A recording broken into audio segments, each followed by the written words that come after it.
Peter Lerner, who's joining us now live. Peter Lerner, really good to have you with us. Thank you for making the time. We heard the call there from Antonio Guterres calling for a humanitarian ceasefire. Will the IDF listen to the UN Secretary-General? Thank you, Kamali. It's great to be here. And indeed, we were listening very carefully to the words as we just came out of the bomb shelter here in Tel Aviv after Hamas fired more rockets at our civilian population.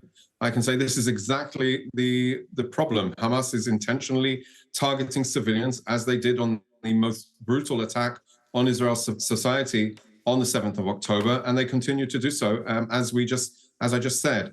Indeed, we are looking very carefully at the humanitarian situation, because it is part of our operation, and we understand the needs of the humanitarian needs of the population need to be part of the solution. Unfortunately, we did not hear the Secretary General say that Hamas needs to go.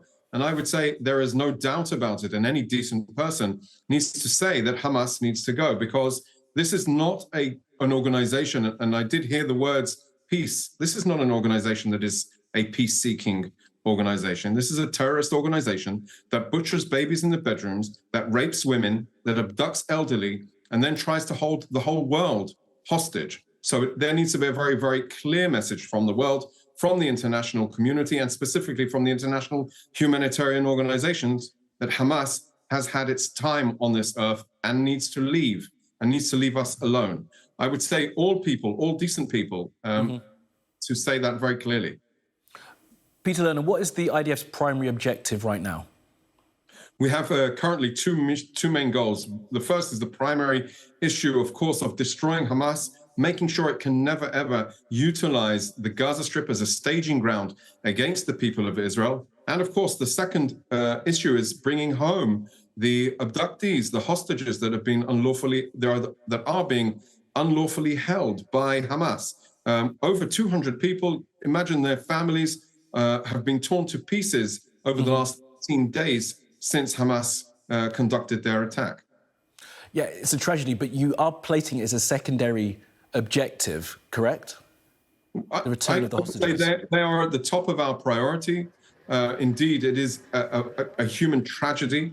And of course, Hamas hold the responsibility for their well-being. They need to be released immediately, without condition. And I would say we've seen the involvement of the International Committee of the Red Cross. We demand that the International Committee of the Red Cross have access to all of the hostages, but they need to be left and let go now.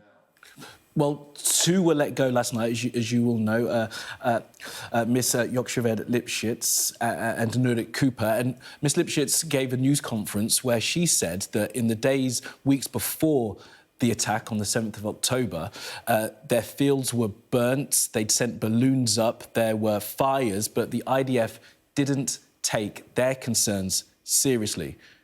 What do you say to that? Indeed, there are lots of failures in the aftermath of this attack that need to be investigated. There will be a time for that, and there will be a reckoning for all of the failures of our system, whether it's on the intelligence level or the barrier that failed to prevent the infiltration, or indeed the forces that were not competent and not able to prevent the mass infiltration and massacre of our people. We are currently involved and most focused on destroying Hamas to make sure that it can never, ever happen again. This is our mission, and this is what we're doing. We're dismantling Hamas piece by piece, terrorist every day.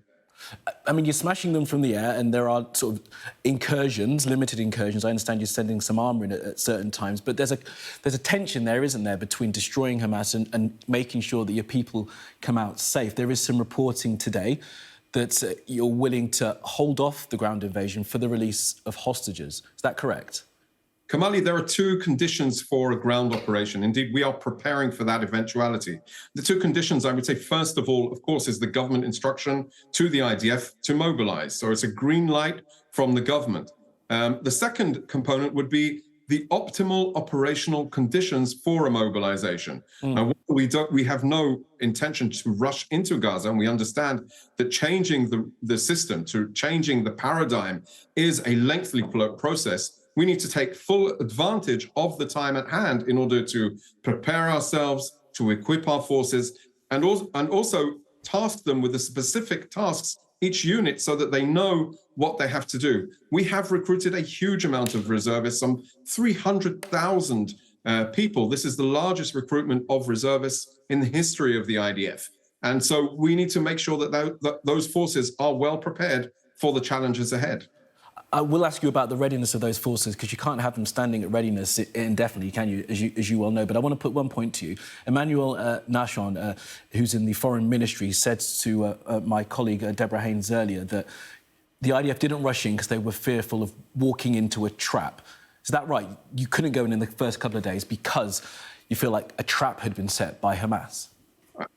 Obviously, the tempo of what we do is determined by the military mission and the military goal. We don't want to sacrifice our young men and women in the battlefield unnecessarily.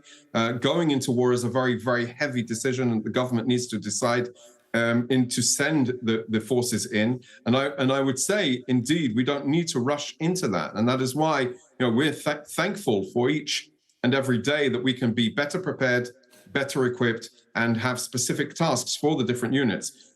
300,000, that is a huge number. They are across services from the ground forces, Air Force, Naval Force, and our home front command in order to increase our ability to protect ourselves. But yes, indeed, we're not in a rush. We are determined to destroy Hamas and change the paradigm once and for all. A couple more questions. We don't have loads of time. I want to speak to you about the West Bank. What is the IDF's assessment of the current situation in the West Bank right now? We're seeing an uptick in violence across the last 18 days, and I would say even to an extent where we had an imminent threat that needed to be prevented from... Violence caused by who, Mr. Lerner? Sorry. Violence perpetrated by who? Palestinian terrorists planning to conduct attacks or conducting shooting attacks. This is an uptick of violence. And of course, there is a huge challenge, and we don't want to be overly impressed on what's happening in the West Bank, but rather more focused on our main arena, the Gaza Strip and Hamas. What about the settler violence in the West Bank? There have been a number of instances, 55 at least Palestinians killed in clashes with security forces and with settlers. What's the IDF doing to try and limit the amount of settler violence that's happening in the West Bank?